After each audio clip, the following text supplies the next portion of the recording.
तो हम लोग पढ़ेंगे फिजिक्स 10 क्लास का चैप्टर 1 जिसका नाम है प्रकाश का और परावर्तन। तो देखिए बाबू, एक एक टॉपिक का हम लोग बात करेंगे और जो आपके पेपर में आता है। सबसे पहले बात करेंगे प्रकाश का। ये प्रकाश क्या है? तो प्रकाश क्या है?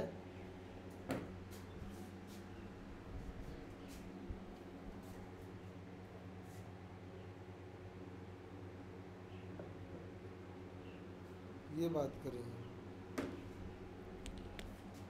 प्रकाश के बारे में। तब प्रकाश जो है एक भौतिक कारक है, याद कर लीजिएगा। प्रकाश कैसा कारक है? तो एक भौतिक कारक है और इसकी सहायता से, प्रकाश की सहायता से वस्तु को देखते हैं। वस्तु को क्या करते हैं? देखते हैं। याद हो गया? वह भौतिक कारक जिसकी सहायता से वस्तु को देखते हैं उसे प्रकाश कहते हैं। ज़्यादा नहीं रटना है, मतलब कि प्रकाश क्या है? तो वह भौतिक कारक जिसकी सहायता से वस्तु को क्या करते हैं? देखते हैं। तो उस सहायता करने वाले को प्रकाश कहते हैं। अब बात करते हैं अगला स्तर, प्रकाश का स्रोत। प्रकाश का स्रोत, प्रकाश का स्रोत किसे कहते हैं? जिस वस्तु से प्रकाश निकलता है, मतलब ये क्या है कि जीवना वस्तुआ से प्रकाश निकलेगा, जिस वस्तु से प्रकाश निकलता है तो उसे क्या कहते हैं? प्रकाश का स्रोत कहते हैं। तो आप बताइए कि क्या ये मार्कर प्रकाश का स्रोत होगा? तो नहीं होगा, काहे कि मार्कर से कोई प्रकाश नहीं निकल रहा है। जिसे प्रकाश निकलेगा, जिससे सूर्य हो जाएंगे, क्योंकि सूर्य से प्रकाश निकलता है, तारे हो जाएंगे, टर्च हो जाएगा और बल्ब हो जाएगा। अब इसमें भी देखिए प्रकाश स्रोत दो प्रकार का है। कब प्रकार का? दो प्रकार। सूर्य और तारे स्वयं बना है तब प्राकृतिक प्रकाश स्रोत, और टर्च और बल्ब किसी ने बनाया है, ये स्वयं नहीं बना, किसी ने बनाया है, तो ये मानव निर्मित या कृत्रिम प्रकाश स्रोत हो गया। यानी प्रकाश स्रोत कितने प्रकार के होते हैं? तो दो प्रकार के होते हैं। कौन कौन? एक प्राकृतिक और एक होता है कृत्रिम। जैसे सूर्य तारे प्राकृतिक है, आपने हमने किसी ने नहीं बनाया है, ये फ्री में प्रकाश देते हैं। और टर्च और बल्ब क्या होते हैं? हमने आपने बनाया है। कोई आपको टर्च और बल्ब फ्री में दे सकता है क्या? नहीं, वो बनाया है, मेहनत किया है, अब खर्चा आपसे लेगा तब आपको देगा। जिसमें खर्चा लगता है उसको हम लोग बोलते हैं कृत्रिम। जिसमें कोई खर्चा वर्चा नहीं है, फ्री में हम लोग को मिल जाता है, तो उसको बोलते हैं प्राकृतिक। तो जो स्वयं बना है प्राकृतिक, और जो मानव के द्वारा बनाया गया है उसे क्या कहते हैं?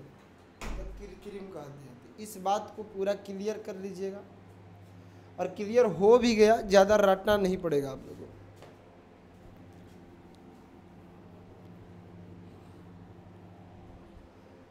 चलिए अब बात करते हैं दीप्तिमान की। बात करते हैं एक दीप्तिमान, एक दीप्तिमान वस्तु होती है और एक होता है अदीप्तिमान वस्तु।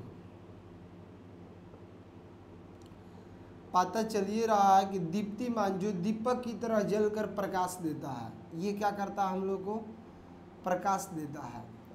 तो जो प्रकाश देता है वो दीप्तिमान कहलाएगा। जैसे सूर्य हो गए, नहीं सूर्य हो गए, तारे हो गए, जलता का हो गया, जलता हो गया बल्ब, टॉर्च, ये सब क्या हो गया? हमें प्रकाश देता है ना। और जो प्रकाश नहीं देता है, प्रकाश नहीं देता है ये, तो जो वस्तु प्रकाश नहीं देता है उसे अदीप्तिमान वस्तु कहते हैं। जैसे क्या हो जाएगा? जो वह वस्तु जो प्रकाश नहीं देता है चाहे नहीं देती है, जैसे ये मार्कर हो गया, प्रकाश देगा का? नहीं। ये बोर्ड प्रकाश देगा का? तो नहीं। जो किताब पढ़ते हैं, क्या किताब प्रकाश देगा? प्रकाश देता था, किताब ये ले जाके रात में जलाते हम लोग, नहीं देगा। चंद्रमा भी प्रकाश नहीं देगा, कहिएगा इस सर रात में तो चमकता है, क्यों नहीं प्रकाश देगा?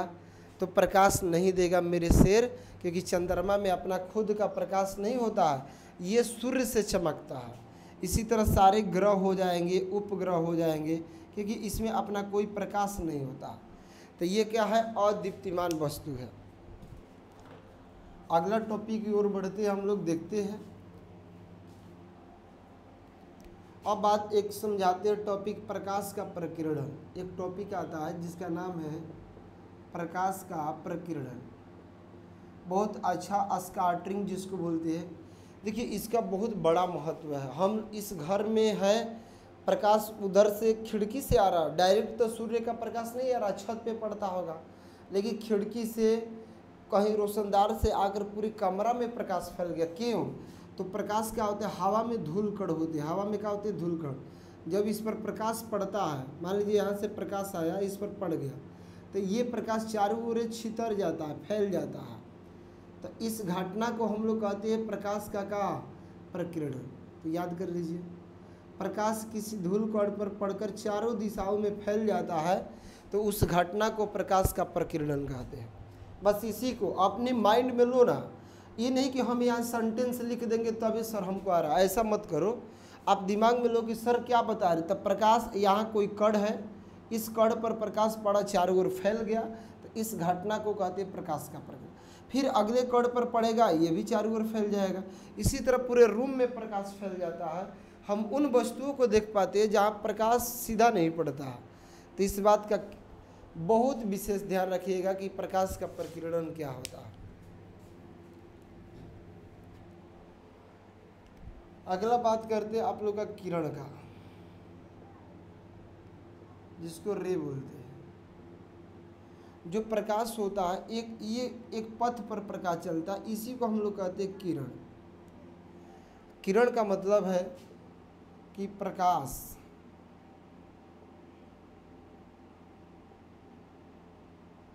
जिस पथ पर गति करता है, पथ का मतलब होता है रास्ता, जिस पथ पर गति करेगा, तो इस पथवा को हम लोग कहते हैं किरण। जिसे यहाँ बल्ब लगा देंगे, आप क्या लगा देंगे, बल्ब।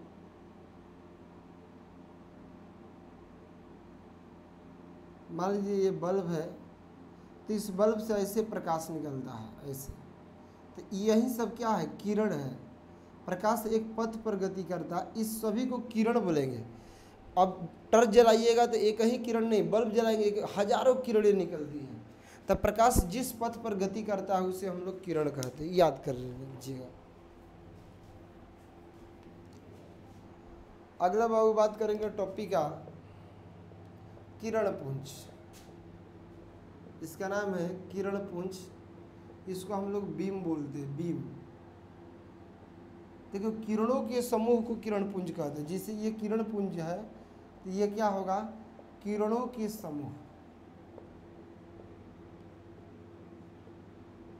किरणों को समूह को क्या कहते हैं, किरण पुंज कहते हैं। याद रखिएगा, यहाँ किरण पुंज लिखा जाएगा।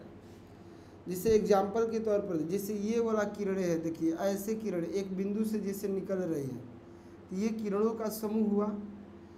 एक मान लीजिए ऐसे है, इसमें किरणें क्या हो रही है, एक बिंदु पर आकर मिल रही है, ये तो ये भी किरण पुंज हुआ। इसमें क्या हो रही है, किरणें एक दूसरे के समांतर जा रही है, ये भी किरण पुंज है। समूह का मतलब एक से ज़्यादा रहेगा तो समूह बनेगा। तो ये फैल रही है ना, तो इसको हम लोग बोलते हैं अपसारी किरण पुंज। अपसारी कैसा किरण पुंज, तो याद कर लीजिएगा बाबू, अपसारी। ये आकर एक बिंदु पे मिल रही, सिकुड़ रही है, तो इसको हम लोग बोलते हैं अभिसारी किरण पुंज। और ये एक दूसरे के बराबर में जा रही है, तो ये समांतर किरण पुंज।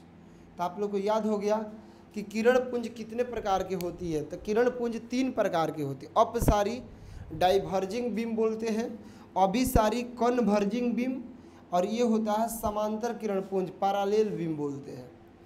तो आप समझ गए होंगे किरण पुंज कितने प्रकार के होता है। तो 3 प्रकार। अपसारी किसे कहते हैं, जब किरणें एक बिंदु से निकल कर फैलती जाती है, देख रहे फैल रही है, तो अपसारी। जब किरणें एक बिंदु पर आकर मतलब सिकुड़ती हुई आती है, एक दूसरे के बीच का दूरी घट रहा है, तो अभिसारी। और एक दूसरे के समांतर हो, बराबर दूरी पे किरणें जाती है तो समांतर किरण। अपनी भाषा में आप जैसे समझते हो वैसे लिख सकते हो, कोई दिक्कत नहीं है। अपनी भाषा में जब किरणें फैलती है तो अपसारी, जब किरणें सिकुड़ती है तो अभिसारी, जब किरणें फैलती सिकुड़ती नहीं है बराबर पर जाती है तो समांतर। ऐसे खूब मज़े से, मज़ा आ रहा होगा आपको पढ़ने में, खूब अच्छा लग रहा होगा क्योंकि आपको समझ में आ रहा है ना, इसीलिए अच्छा लग रहा है। चलिए बाबू, तो अगला टॉपिक की बात करते हैं। प्रकाश के आधार पर पदार्थ होते हैं पारदर्शी पदार्थ। पारदर्शी एक पदार्थ होता है, ट्रांसपेरेंट एक होता है, अपारदर्शी ट्रांसलूसेंट, अपारदर्शी पदार्थ, और एक होता है ओपेक वे मतलब परभासी, इसको बोलते हैं परभासी पदार्थ। तो याद कर लेंगे। पारदर्शी का मतलब आर पार, जैसे मान लीजिए ये क्या है, कोई पदार्थ है, मान लीजिए इसे प्रकाश आया और आर पार चला गया तो इसको बोलते हैं पारदर्शी। जैसे में पारदर्शी में शीशा हो गया, शीशा के आर पार जाएगा। ड्राइवर आज शीशा लगा रहा था बस ट्रक में, देखते हैं ना ड्राइवर के आगे, तो शीशा अगर उसके जगह पे गुट लगा देंगे, कोई दीवार पत्थर लोहा लगा देंगे, क्या दिखाई देगा? नहीं, क्योंकि शीशा इसलिए लगाया जाता है क्योंकि शीशा पारदर्शी होता है, ये सूर्य प्रकाश को नहीं रोकता है। तो शीशा हो गया, हवा हो गया, ये पानी हो गया, ये सब पारदर्शी होता है। अपारदर्शी क्या करेगा, जिसे यहाँ पर ये पदार्थ है, मान लीजिए ये क्या है, पदार्थ, ये क्या है तो पदार्थ, तो जब इसे प्रकाश आएगा ना तो ये जाने नहीं देगा, इसको रिटर्न कर देगा, लौटा देगा, तो उसे बोलते हैं अपारदर्शी। जैसे में अपारदर्शी में क्या आ जाएगा, जिसे दीवार आ जाएगा, क्या आ जाएगा, दीवार, और क्या आ जाएगा, पत्थर। इसी तरह माने आप खोजिए बहुत चीज़ें मिलेगा, दीवार, पत्थर, ईंट, कंक्रीट, मिट्टी, प्लास्टिक, लकड़ी, ये सब क्या होगा, अपारदर्शी, जो प्रकाश को जाने ही नहीं देगा, लौटा देगा। अब परभासी वाला में क्या होता है, ये जैसे मान लो पदार्थ है तो प्रकाश अगर ऐसे आ रहा है, ये प्रकाश मान लो आ रहा है, तो प्रकाश यहाँ आएगा तो बहुत ऐसे जाएगा, माने आएगा प्रकाश ज़्यादा, आ जाएगा बहुत कम, तो इसको बोलते हैं परभासी। जैसे कुहासा हो गया, कुहासा देखिए धुंध गिरता है तो हम लोग को धुंधला दिखाई देता है, घिसा हुआ कांच हो जाएगा, तो बहुत ऐसे पदार्थ आपको धुआं हो जाएगा, ये क्या है, परभासी का काम करता है, उसमें धुंधला दिखाई देता है। तो आप समझ गए तीनों का परिवार। देखिए रटना, रटिए मत बाबू, फिगर से याद करो ना, मेरे शेर, मेरे लाडले, मेरे राजा। यहाँ पर खाई याद कर लोगे, रसगुल्ले। प्रकाश जब आर पार जा, ये पदार्थ है, जब प्रकाश किसी वस्तु के आर पार चली जाती है तो उस पदार्थ को पारदर्शी पदार्थ कहते हैं। चाहे वह पदार्थ जो अपने से होकर प्रकाश को जाने देता है, वह पदार्थ जो अपने से होकर प्रकाश को नहीं जाने देता है अपारदर्शी, वह पदार्थ जो अपने से होकर प्रकाश को जाने देता है मगर कम जाने देता है तो उसे प्रभासी कहते हैं। तो ये पारदर्शी और प्रभासी, प्रभासी कुछ जाने देगा, अपारदर्शी बहुत छोटा है, एकदम इतना छुछुंदर है कि ये प्रकाश को जाने ही नहीं देता, रिटर्न कर देता है। तो इस बात को आप याद कर लेंगे।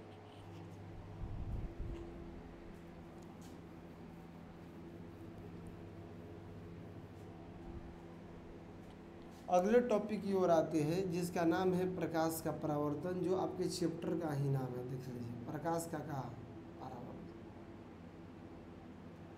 तो देखिए जो अपारदर्शी वस्तु होता है वही प्रकाश का परावर्तन करता है। प्रकाश का परावर्तन किसे कहते हैं, जब कोई प्रकाश, मान लीजिए यहाँ पर कोई पदार्थ है, क्या है, पदार्थ, और इस पदार्थ से प्रकाश आया और टकरा कर लौट जाता है, तो इस घटना को कहते हैं प्रकाश का परावर्तन। तो बताइए प्रकाश का परावर्तन होने के लिए कैसा पदार्थ चाहिए, पारदर्शी, परभासी की अपारदर्शी? तो आपका जवाब होगा कि सर अपारदर्शी, क्योंकि अपारदर्शी प्रकाश को लौटाएगा, कहेगा ना ना आगे ना जी यहीं से चल जा। तो प्रकाश का परावर्तन का मतलब होता है वह घटना जिसमें प्रकाश किसी पदार्थ से टकराकर वापस लौट जाता है, या पदार्थ की जगह पे दर्पण भी हो सकता है। क्या हो सकता है, दर्पण, आगे बताएंगे दर्पण क्या होता है। तो वह घटना जिसमें प्रकाश किसी पदार्थ या दर्पण से टकराकर लौट जाता है तो उसे प्रकाश का क्या कहते हैं? परावर्तन कहते हैं। तो इस बात को याद कर लीजिएगा, का वह घटना, अब लिखना है जिसमें प्रकाश, जिसमें प्रकाश क्या होता है? पदार्थ से या दर्पण से। कैसा पदार्थ? अपारदर्शी पदार्थ होगा, जिसमें प्रकाश पदार्थ से टकराकर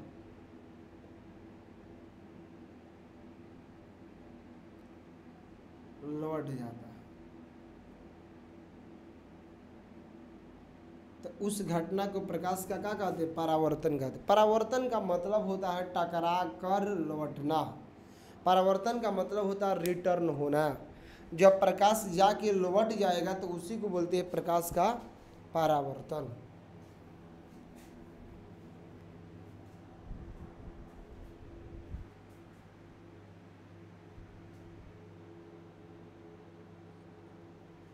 चलिए अगले टॉपिक की ओर बढ़ते हैं बाबू। अब हम लोग पढ़ते हैं दर्पण के बारे में। किसके बारे में? दर्पण। आ जाइए देखते हैं दर्पण क्या है।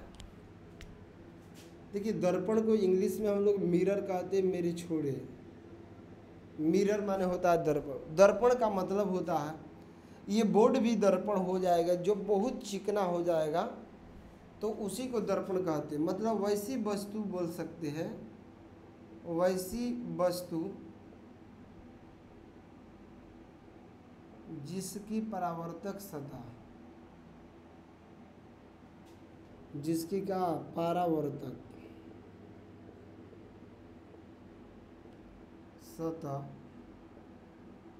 बहुत का हो, चिकनी हो या पालिश की गई हो।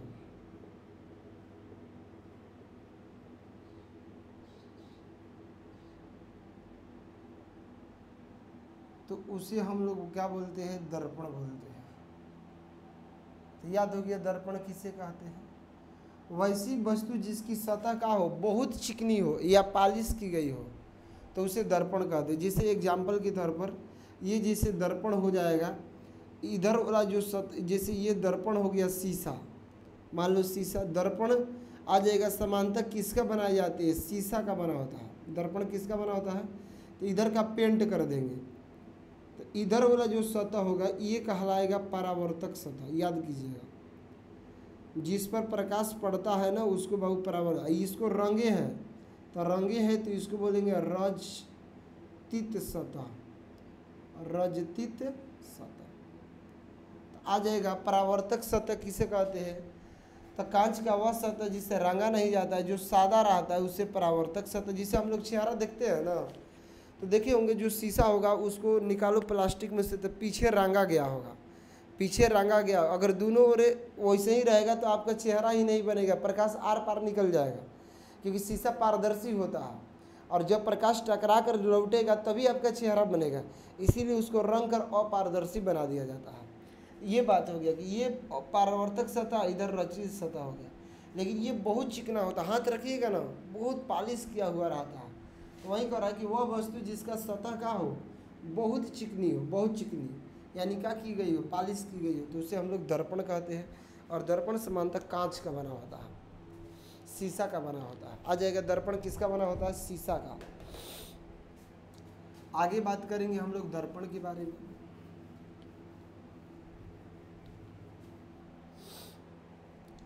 किसके बारे में बाबू? दर्पण। दर्पण के जो प्रकार है, देखिए दर्पण के प्रकार, दर्पण जो होता है 3 प्रकार के होता है। अगर रियली देखिए तो 3 प्रकार। पहला हो गया समतल दर्पण, प्लेन मिरर। समतल दर्पण इसको बोलते हैं प्लेन मिरर। दूसरा होता है गोलीय दर्पण, गोलीय दर्पण इसको बोलते हैं बाबू स्फेरिकल मिरर। और तीसरा होता है परवलय दर्पण, परवलय दर्पण। तो आप लोग बोलिए समतल दर्पण जिसकी सतह समतल हो, समतल दर्पण। गोलीय दर्पण जो खोखले गोले का बना हो, इसको बाहर से रंग देते, इसको अंदर से, खोखले गोले का बना हो। परवलय दर्पण जो वक्र हो, वक्र मन ऐसे हो, टेढ़ा मेढ़ा हो, ये परवलय दर्पण हो गया। तो समतल दर्पण वह दर्पण जिसके परावर्तक सतह समतल हो यानी बराबर होती उसे समतल दर्पण। वह दर्पण जो गोलीय हो, मतलब ये खोखले गोले का बना हो तो उसे गोलीय दर्पण। और वह दर्पण जिसका सतह वक्र हो, मतलब टेढ़ा है, इसके पते नहीं चल रहा, ऐसे है ना, ऐसे करना पड़ेगा, टेढ़ा है इसकी सतह, तो ये हो गया। हम लोग को सबसे ज़्यादा इस चैप्टर में पढ़ना है, मेरे से याद कर लीजिएगा, गोलीय दर्पण। क्योंकि ये जैसे ये गोला होता है ना, तो देखिए गोलीय दर्पण इसी टाइप का है, खोखले गोले का बना है। किसका बना है? गोले का, गोले का बना है। तो आ जाएगा गोलीय दर्पण किसके बना? जैसे शीशा के गोली देखते हो ना, जिसको एली खेलते थे बचपन में, वही बात हो गया गोलीय दर्पण। तो कैसे परिभाषा लिखिएगा? वह दर्पण जिसका सतह समतल हो, सुन लो, और इसी को लिखना। ये मत समझो कि हर चीज बोर्ड पे हम लिखेंगे या बोलेंगे, बात तो एक ही हुआ। तो आराम से पीछे से बैक कर करके वीडियो को आप समझ सकते हैं।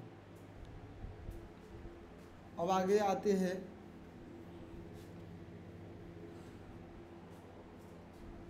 अब पढ़ेंगे बाबू हम लोग प्रतिबिंब के बारे में।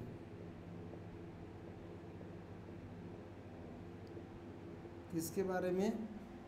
प्रतिबिंब। इसको इंग्लिश में कहते इमेज। प्रतिबिंब का मतलब होता है कि मान लीजिए यहाँ से प्रकाश निकल रहा है, ये प्रकाश स्रोत है, मान लीजिए कहाँ है प्रकाश स्रोत, तो इसमें प्रकाश की किरणें आएगी। यहाँ मान लीजिए कोई दर्पण है, ये दर्पण समतल दर्पण, यहाँ प्रकाश की किरणें आएगी, टकरा गई, टकराने के बाद इधर लौट गई, आइयो इधर लौट गया, लौटने के बाद दोनों एक बिंदु पर मिल गया, तो यहीं पर बनेगा प्रतिबिंब। प्रतिबिंब को हम लोग आई से इंडिकेट करते हैं।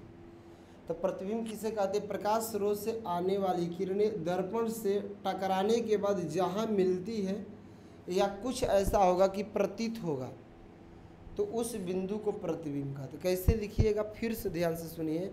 प्रकाश स्रोत से आने वाली किरणें दर्पण से, क्योंकि ये दर्पण है, दर्पण से टकराने के बाद जहाँ मिलती है या मिलती हुई प्रतीत होती है, तो उस बिंदु को प्रतिबिंब कहते हैं। ठीक, क्लियर, याद हो गया? प्रतिबिंब का मतलब होता है, क्या मतलब होता है मेरे शेर? तो इसका मतलब होता है कि किरणें आएगी, दर्पण से टकराएगी और जहाँ मिल जाएगी उसी को प्रतिबिंब कहते हैं। अब ये जो प्रतिबिंब होता है ये दो प्रकार के होता है। प्रतिबिंब कितने प्रकार के होता है? दो प्रकार के। आ जाएगा प्रतिबिंब कितने प्रकार के होते हैं? Types of image. तो प्रतिबिंब के प्रकार,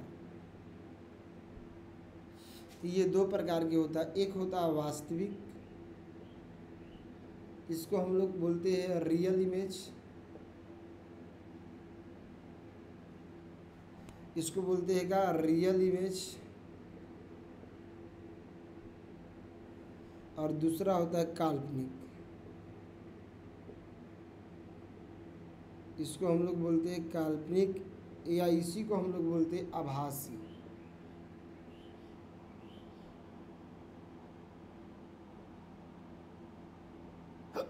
तो इसको आभासी या काल्पनिक बोलते हैं बाबू। इसको इंग्लिश में बोलते हैं वर्चुअल इमेज। तो देखिए वास्तविक प्रतिबिंब क्या होता है और काल्पनिक क्या होता है, ये समझना है। वास्तविक प्रतिबिंब बाबू उल्टा बनता है और इसको हम लोग पर्दे पर भी प्राप्त कर सकते हैं। पर्दे पर क्या कर सकते हैं? प्राप्त कर सकते हैं। और ये जो काल्पनिक प्रतिबिंब होता है ये सीधा बनता है और इसको हम लोग पर्दे पर प्राप्त नहीं कर सकते। आ गया समझ में? वास्तविक और काल्पनिक में क्या अंतर है? तो वास्तविक उल्टा बनता है जबकि काल्पनिक सीधा बनता है। इसको पर्दे पर का हम लोग सिनेमा देखते हैं, तो ये हो गया पर्दे पर प्राप्त करेंगे, इसको पर्दे पर प्राप्त नहीं करेंगे। अब आपको दोनों का फिगर बता रहा है, देखिएगा तो आपको समझ में आया है। इसमें देख लो, ये जैसे दर्पण है,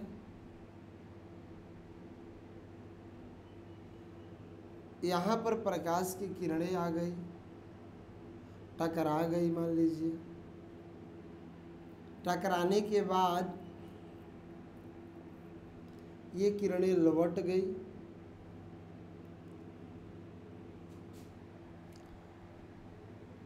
और एक किरणें मान यहाँ से प्रकाश स्रोत है ना, यहाँ क्या है, प्रकाश स्रोत, समझिए प्रकाश स्रोत, एक किरणें और आ गई, इहो टकरा कर ऐसे लौट गई, तो यहाँ जहाँ मिल रही है इसको प्रतिबिंब कहेंगे।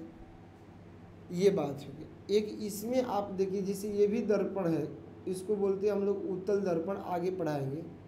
यहाँ प्रकाश हो, इसमें जैसे प्रकाश की किरणें आई और मान लीजिए टकरा कर ऐसे चली गई, एक और प्रकाश की किरणें आई, और ये जो किरणें हैं ये भी जो है ऐसे टकरा कर चली गई ऐसे। तो आप बोलिए ये किरणें कहीं आगे नहीं मिलेगी बाबू, तो इसको डॉट डॉट पीछे की ओर मिलाते हैं। कहाँ मिलाते हैं? पीछे की ओर मिलाएंगे तो यहाँ कटेगा, तो ये प्रतिबिंब बन गया। तो नीचे जो प्रतिबिंब बना ये काल्पनिक है, क्योंकि इसमें किरणें मिल नहीं रही, उसको मिलाया जा रहा। ये वास्तविक है क्योंकि इसमें किरणें मिल जा रही है। दर्पण अलग बना देते हैं, समतल में तो काल्पनिक ऐसे बना देते हैं। लीजिए ये अवतल दर्पण हो गया, आगे बताएंगे आप लोगों को अवतल दर्पण हो गया। तो आप क्या समझे दोनों दर्पण में? इस ओला में किरणें मिल रही है, इसमें किरणें नहीं मिल, जिसमें नहीं मिल रही है उसको काल्पनिक या आभासी है, जिसमें मिल रही है उसे वास्तविक। तो आप लोग बताइए दोनों में क्या अंतर है? वास्तविक उल्टा बनता है, काल्पनिक सीधा बनता है। दूसरी बात कि वास्तविक को पर्दे पर प्राप्त कर सकते हो, काल्पनिक को नहीं। और वास्तविक में किरणें मिलती है, मतलब पूरा पूरा कटती है, और काल्पनिक में किरणें मिलती नहीं है, मिलती हुई प्रतीत होती है, मतलब उसको मिलाया जाता है। तो ये आपका पूरा कंठस्थ हो गया। इसके बाद इसका पार्ट 2 आएगा, पार्ट 3 आएगा, और पूरे चैप्टर को पढ़ाएंगे। आपके एप्लीकेशन पर जाएगा, मेरे यूट्यूब चैनल पर भी जाइए, कंसेप्ट ऑनलाइन क्लासेज दिनारा, उसको सब्सक्राइब कीजिए, लाइक शेयर कीजिए, मित्रों को बताइए, पूरा हल्ला कर दीजिए यूट्यूब के क्षेत्र में भी। और पूरे एप्लीकेशन पे मज़ा से हर विषय का पढ़ाई होगा, मिलेगा। सारे वीडियो धीरे धीरे अपलोड हो रहा है, आप लोग इसके लिए चिंता न करें। जो आपको मिल रहा है उसको अच्छा से आप पढ़ाई करें।